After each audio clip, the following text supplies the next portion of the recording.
Katie Bagli once again, and I'm going to be telling you a story today from this book of mine, The Glamorous Lovables. The name of the story is The Goof-up. Adina, the fat, furry koala bear, was sleeping in the eucalyptus tree when suddenly she was shaken awake by her 6-month-old son, Akuna. "Ma, I'm hungry." "It's high time you learn to fend for yourself," Adina told Akuna. "Other koala bears of your age do not cling on to their mothers' backs like you do." "But Ma, I'm hungry." Adina did not have the heart to say no to Akuna, so she plucked some leaves of the eucalyptus tree and shoved them into his mouth. She watched him as he munched away and recalled how just a few months back when he was born, he looked like a pink blob, like a newly hatched chicken, without any hair, without any ears. Suddenly, Adina was shaken out of her daydream by a bright light that was shone into the tree. Mother and son peeped through the leaves of the eucalyptus. They saw a large crowd gathered below, and they were all gazing up at the tree, talking agitatedly. Two of the people were in uniform. One of them had a big pot belly which quivered and shivered as he spoke, and the other one had a big black mustache. "I am quite certain," said Mr. Potbelly, "that the thief is up there biding his time. I saw that the fingerprints on this tree match exactly with those left by the thief at the bank vault. I am certain." "Well," said Mr. Mustachio, twirling the tips of his mustache, "if what you say is true, then he could be dangerous.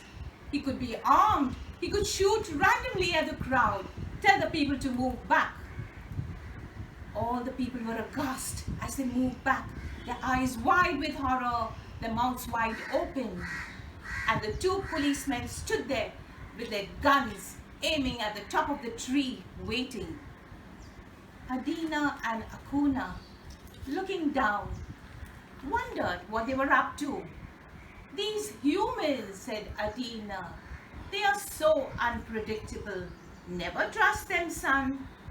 For some time, nothing happened.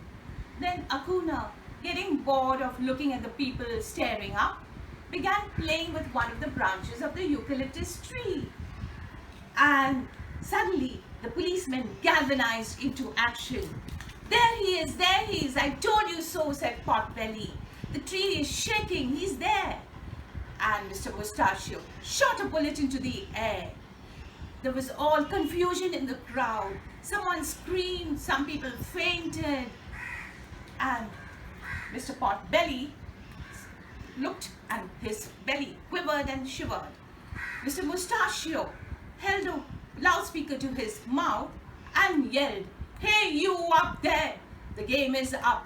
My men have surrounded the tree. Throw your arms down, whatever they are, and come down if you don't want any more trouble." Nothing happened for some time, and then a dead eucalyptus branch fell down.